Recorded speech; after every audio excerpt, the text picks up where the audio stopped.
I was working at BYU when I got a call from David Krzyzewski from the NFL International Office, and he said, we're going to hike Mount Kilimanjaro, Teddy Bruschi, Jeff Fisher, and we're going to go with 4 wounded warriors. And I said, wow, that sounds incredible. Tell me about the warriors. He said 2 of them have their legs blown off from the knee down. One of them is missing an eye, another one, different problems. And I said, you know, I'm definitely interested. The Wounded Warrior Project is all about helping these guys get back into society, get into jobs, get into school, and be productive members of society. There's so many guys that come home from war with different ailments, different problems. Some of them are seen, a lot of them are unseen. You can't tell if someone's suffering from post-traumatic stress disorder. They'll set up different challenges, like hiking Mount Kilimanjaro, which is a tough task. It's a big goal. And they come home and they say, you know what, I can do this stuff, I can get back. So I love what they're doing. Being on this climb means to me is actually a lot.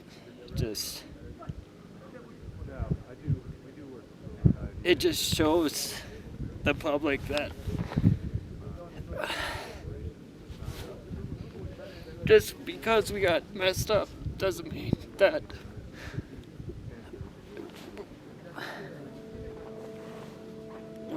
excuse me.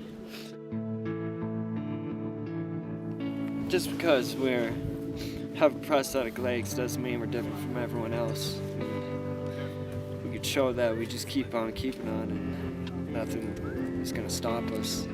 Maybe the new guys coming back from Afghanistan see this and be like, wow, maybe life's not over. And it'll inspire them to do even better things than what we're doing right now. And it just brought the war and our freedom into a context that I've never experienced before. The phrase standing in harm's way for our freedom, that takes on totally different meaning to me.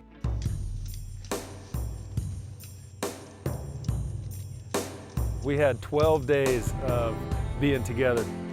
We were named Team Hard Target, and they named us that because when you're in war and they can't kill you, you're a hard target. And so we were Team Hard Target, and our slogan was 19K for the KIA. We were there to remember the killed in action and remember the sacrifice of what people are doing in war for us. This is it, right? One day at a time, okay?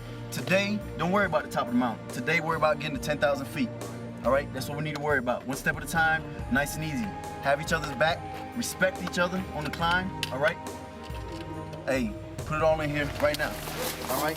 Hey, believe on 3, believe on 3. We're here for a bigger purpose. We're here for a bigger purpose. Remember what we said, 19K for the KIA. Remember every step of the way, all right? Let's get this thing done. Believe on 3. 1, 2, 3, believe! One of the things about Kilimanjaro that makes it unique is you go through over 5 different climate zones to get to the top of the mountain. Day one. We went to the mountain, we drove up to the gate where we started, and we started hiking at an elevation of about 6,000 feet. And we hiked all day through a rainforest. And it was like straight from Jurassic Park. It was amazing. It's day 3 on the mountain. We're sitting on the top of the moon here. It was frozen last night. Any water on the ground, forget about it. It's frozen. We can see the peak. It's at 19.3. We're gonna have a little rain today, which is gonna freeze on us. So here we go. Team Hard Target is still charging for the top. Everyone feels good. We're gonna stay hydrated and keep on rocking.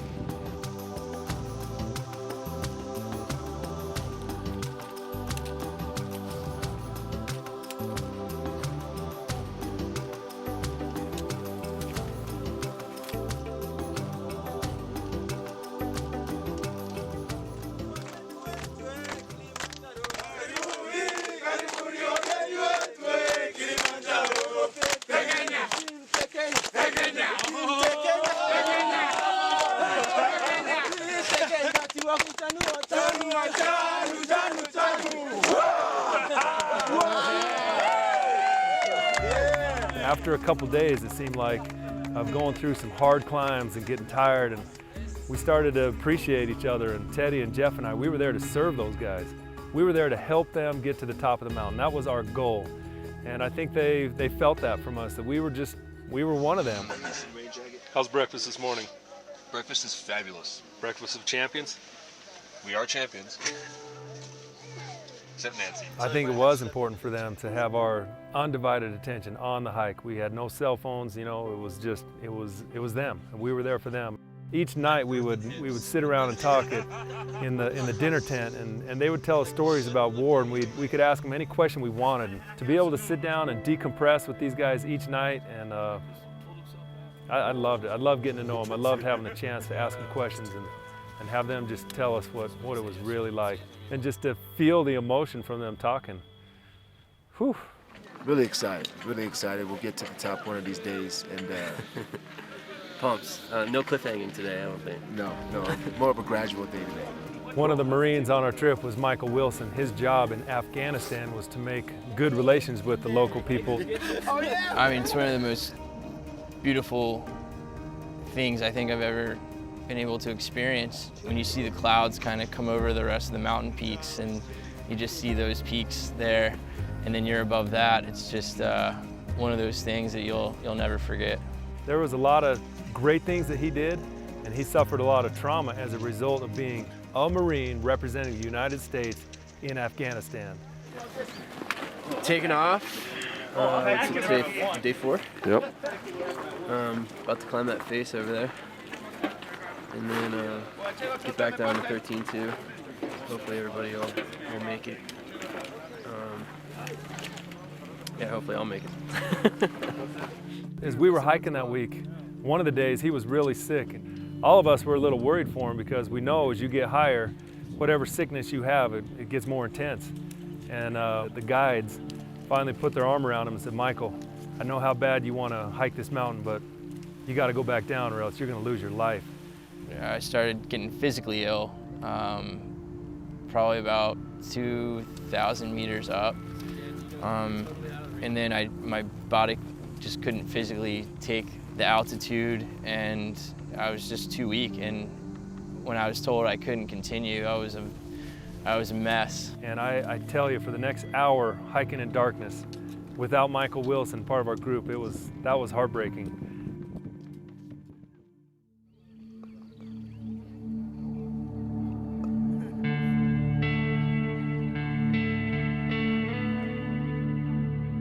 All the hard work we put in for the last couple months training for Kilimanjaro, we're finally at the final base camp.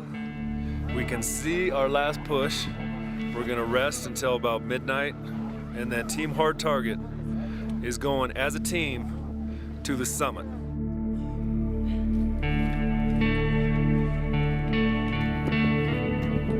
We made our final base camp at 16,000 feet.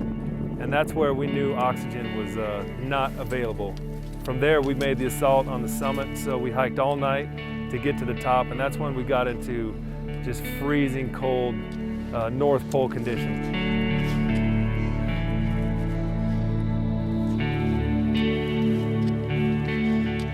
We summit as a team, but we don't summit at all. So we're waiting for a hard target to get up here so we can summit only about 50 feet away.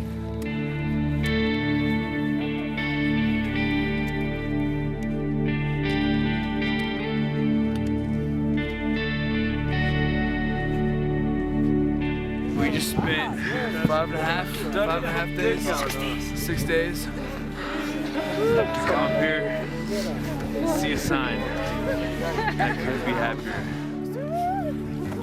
One of the things I learned was the importance of teamwork.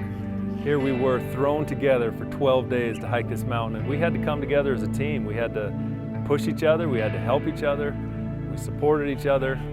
We did something that none of us will ever forget.